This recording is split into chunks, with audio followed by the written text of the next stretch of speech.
in the city across all 50 wards, it looks like violence is waning. But then when you talk to my friends in the city, it's like, oh dear Lord, I mean, it's a big difference. So tell us, tell us what's really going on. So I think I think perception lags after data. Right. Um, like Always. in the first ward over the last 4 years, robberies are down about 56%. Um, Carjackings are down 70, 80%. There's no point in me saying that at your door because if you don't feel that, if Right. it doesn't feel that way walking down the street, going to the car, why are we talking about numbers? And thankfully, we're at a place where the feeling has caught up largely with the Good. data, Good. but this work has to continue. So, like, I mean, the work we do around community violence intervention, the fact that we have a great new workforce development agency called ASI in the ward at Armitage and Rockwell that is taking young people who want to figure out the rest of their lives and helping them with a pre-apprenticeship program so they can get into the stable jobs of the construction trades. All of that, including our police officers, including wise policies, that is the broad ecosystem of violence prevention that we're building in Chicago. And it really is working.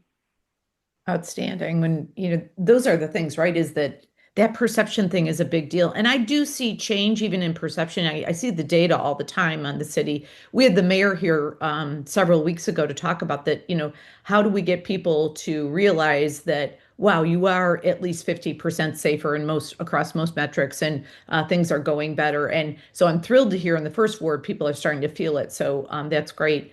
And then I had a funny thing happen about the first ward. I was talking to a friend on Friday, said, hey, I'm having Alderman La Spata on. And she said, you know what I love? And this is, do you do some type of meet and greet on Milwaukee Avenue? She was describing it was like out in the open. Tell us a little bit about that. So we call it Meet Me on Milwaukee. It's Hmm. a collaboration between my office and the Wicker Park Bucktown Chamber of Commerce.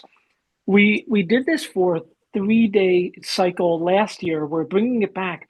Where essentially we open up Milwaukee Avenue from Damon all the way to Ashland, about a three-quarter of a mile stretch, all to people on bikes, pedestrians, strollers. And since all of our neighbors are in the street, we give over the sidewalk to all of our businesses. And so it's community meeting commerce. Last year, over the last Sunday of August, September, and October, we had about 40,000 people come Right. out. It Wow. was wildly successful. And I think it proves out like people don't just want to be, ironically, on screens. Like they don't just want to be at home. They want to Right. be with each other. Have And community. Yeah. when we create those spaces and when we let people experience their neighborhood in a new way, that is valuable both culturally and economically. Yeah, when those things work well because you can promote it in a digital way, right, on social media, and then have an analog experience, right? Mhm. It's a beautiful thing. I do before we let you go, Daniel, I'd love to talk about ICE for a minute. Um, I think that it gets less coverage in the media, even though there are people are being detained and unlawful things are going on everywhere, not just in your ward. Tell us a little bit about what you're doing to combat the unlawful behavior of ICE. It is beyond distressing when you wake up, when you watch during the day about their presence in our neighborhoods, Yeah, when you read about neighbors who have been abducted in broad daylight. ICE, sadly, has gotten smarter in their tactics. They I know know. not to blow up their own spot on social media. They know not to be loud about it because when they're not loud about it, they count on us not paying attention. And I'm really grateful for all of the First Ward residents and residents of the city in general who are out there on patrol, watching out for these folks, making sure they defend their neighbors, making sure they know their rights, both as observers and for those potentially being abducted. But it is gross and heinous and counter to the values of our country, but also counter to the needs of our country. Like, we will not thrive in the long term as America without strong immigration. Um, and we need to recognize that, I would say, at every single level of government. Well, I'm glad you do, and it is important. And go team First Ward, man. Sounds like the folks are knitted together well there, and we appreciate your time, and we hope you come back sometime. Well, Mike has his hand raised. I think Mike has a Sure, question go ahead, Mike. for the How alderman. you Go ahead, doing, Mike. Alderman? Thanks for coming on the show. You mentioned, I'm going to go back to what you stated that you think the crime rate is going down. Do you attribute that to anything the mayor's doing? Because he seems to be under attack for not doing anything about crime, and I just wanted your take on it. And what do you think? What do you attribute that to the better stats that Marie was recognizing that the data that's coming out?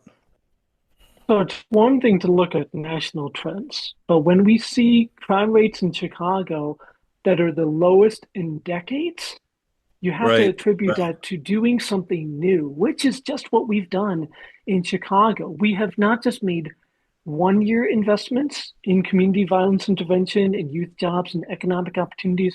We've made those investments consistently over the last 5 years. So credit where it's due there. I think what troubles me and what I don't think the mayor has put out a strong defense for, because oftentimes I would say it's indefensible, is having folks who are the authors of those investments, like Gary and Gatewood, um, walk out the door. I think Gary was an invaluable partner. I'll say that specifically in my work. I am troubled by the timing of Police Superintendent Snelling's departure, because we need stability. We need institutional knowledge. We need relationships. I think the Right. success of community violence intervention is grounded in those three things. Um, and so we need to keep those investments going. We also need to recognize the need for stable leadership in that space. Well, thank you so Right. much. That is Thank Alderman Daniel LaSpata joining us on the Lightning Strike this morning, folks. And thank you, Marie, for bringing such great guests. And this is what it's all about, folks. It's 9:31, 9:32 actually. We are a little bit into Maria's segment. But Maria, good morning, welcome. And Dan, you're welcome to stay on and listen to the rest of the show if you don't have anything better to do. But if you have better things to do, which I saw in your lap a few minutes back, so She wants me to get her to the Nature Museum. I'll throw this in real quick to the 30 to 40-year-old runners, and there's a 45-year-old runner. I'm one of them. Foam roll in the morning, static stretches in the morning. Game changing for me. Game changing. okay. Thank Enjoy. you so much for joining us, Maria.